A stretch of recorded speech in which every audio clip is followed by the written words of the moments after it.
Eh bien bonjour à tous, aujourd'hui on se retrouve pour une nouvelle vidéo. Aujourd'hui ce qu'on va faire c'est que je vais vous montrer comment basculer votre Windows 11 en version Insider. Alors la version Insider c'est quoi? C'est la version de test de Windows 11.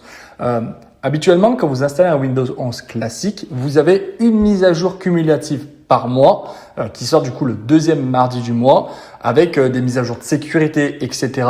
Et une fois par an, vous avez une mise à jour de fonctionnalités, on appelle ça, qui regroupe des nouvelles fonctionnalités. Donc, c'est les versions 25H, 26H, etc. Donc, ce processus de mise à jour est réservé pour les Windows 11 Pro, entreprise, home, famille, etc. Et vous avez du coup un autre programme, c'est le programme Insider, où dessus, vous avez toutes les fonctionnalités en phase de test auprès de Microsoft. Donc, dans ce processus Insider, vous avez 3 sous-versions. Vous avez le mode Canary qui est la version la plus bêta qui existe. Vous avez vraiment des fonctionnalités très jeunes qui sont très peu documentées par Microsoft, etc. C'est vraiment le mode le plus bêta bas niveau. Donc, vous avez ensuite le modèle Dev. Le modèle Dev, c'est quoi? C'est des fonctionnalités qui ont été déjà pré-approuvés par le service de Microsoft et par les insiders, et ce sont des nouveautés qui vont être développées potentiellement pour la version finale de Windows 11. Donc vous êtes sur une version quand même, je dirais, qui est un peu plus approfondie, qui est un peu plus documentée, mais qui reste pas réellement stable. Et ensuite, vous avez la version bêta qui, elle, est la version qui a été validée par les développeurs et qui va être très certainement ajoutée à la version finale de Windows 11, à la mise à jour de fonctionnalités. Donc, en l'occurrence, aujourd'hui, on est en train de construire la 26H2. Donc, si les fonctionnalités à l'heure actuelle sont disponibles en bêta, c'est qu'elles seront sur la version finale de Windows 11. Moi, ça fait pas mal d'années que j'utilise ce modèle-là. Déjà, à l'époque, sur Windows 10, je l'utilisais. Sur Windows 11, j'ai un peu lâché l'affaire, mais j'aimerais bien du coup me remonter une machine virtuelle que je démarre partiellement et tester les nouvelles fonctionnalités, mais que j'utilise pas H24. Voilà. Donc, pour ce faire, il vous faut du coup une machine Windows 11, qu'elle soit préinstallée ou pas installée, bon, ça peu importe. Il vous faut un compte Microsoft lié à cette machine-là et normalement, c'est tout bon. Donc, là, je suis sur une machine en Windows 11. On va ouvrir les paramètres et on va se rendre dans le menu des mises à jour de Windows, Windows Update. Et là, vous descendez tout en bas, vous allez dans le programme Insider. Ok, donc une fois le menu ouvert, on va déjà autoriser le diagnostic et commentaires. Ça permet à Microsoft de récupérer nos rapports de bugs, etc. pour qu'ils puissent, eux, améliorer la version finale des tests, tout simplement. Donc, on active les données de diagnostic facultatives. On retourne, bon, on va revenir sur le menu Windows Update. On va cliquer sur Programme Insider. Ok, donc maintenant, on arrive sur cet écran-là. Donc, on va faire prise en main pour pouvoir rejoindre le programme Insider.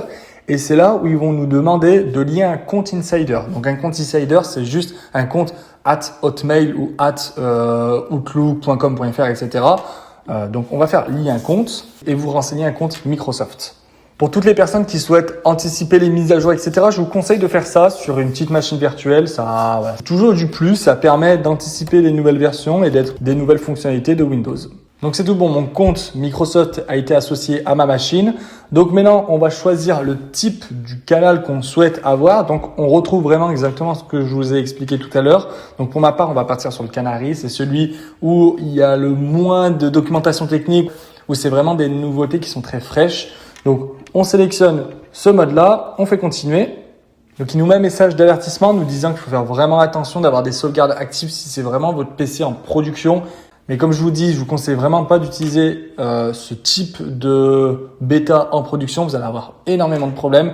Donc pour ma part, c'est qu'un PC de texte, donc je fais continuer. Là, du coup, on fait continuer et il va nous demander du coup de redémarrer l'ordinateur. Donc on va redémarrer l'ordinateur et une fois que l'ordinateur aura redémarré, on va pouvoir faire une recherche des mises à jour Windows Update. Et Windows Update va nous afficher la nouvelle mise à jour disponible. C'est comme si vous aviez une nouvelle 25H2, 26H2, etc. Qui s'affiche. Donc, on va laisser finir le processus, on va laisser redémarrer le PC, puis on se retrouve une fois que le PC aura redémarré. Ok, donc ma machine Windows vient de démarrer. Ce qu'on va faire, c'est qu'on va ouvrir du coup le menu de Windows Update et on va faire une recherche de mise à jour sur la machine. Et on clique juste en haut à droite, rechercher des mises à jour. Et si le processus s'est bien passé, on va avoir du coup une nouvelle version qui va s'afficher, qui va être en cours de téléchargement, d'installation. Ok, donc après une petite minute de chargement, on se retrouve sur cet écran-là et comme vous pouvez le voir juste ici, j'ai une version qui s'appelle Windows 11 Insider Preview Feature Update. C'est la 28020/1685. Donc c'est la version de test de Windows 11 qui est en train de se déployer. Donc je vais laisser faire le téléchargement. À la fin du téléchargement, on va demander de redémarrer l'ordinateur pour appliquer les mises à jour. Ça reste le même cycle de mise à jour qu'une mise à jour officielle Microsoft. Donc on va le laisser faire son installation. Je vais redémarrer une fois que le système est terminé. Puis on va faire un peu le tour et on va faire ensuite le tour de la machine, voir s'il y a des bugs, etc. sur la machine. Comme vous pouvez le voir à l'écran, la mise à jour vient de se terminer. Donc ce qu'on va faire, c'est qu'on va faire un redémarrage pour appliquer la nouvelle build. Donc l'installation peut être très longue, le temps qu'ils mettent à jour tous les paquets, etc. Et puis on se retrouve juste après. Et me voilà de retour sur mon écran en Windows 11 avec la build du coup 29531 comme vous pouvez le voir en bas à droite. Donc vous avez toujours ce petit temps cadré là en bas à droite avec le numéro de la build et la version. Donc ce qu'on va faire, c'est qu'on va ouvrir juste les paramètres pour vérifier si le canal sélectionné est bien le bon. Et comme vous pouvez le voir à l'écran, donc au niveau de l'édition, nous sommes sur un Windows 11 Professionnel Insider Preview qui est sélectionné sur le canal Dev. Juste en dessous, c'est bien. On va faire plein de vidéos sur la bêta Insider de Windows 11 pour pouvoir voir les nouveautés en avance, les tester, etc. En tout cas, j'espère que cette vidéo vous aura plu. N'hésitez pas à commenter, partager, mettez des j'aime et puis on se retrouve à la prochaine. Salut!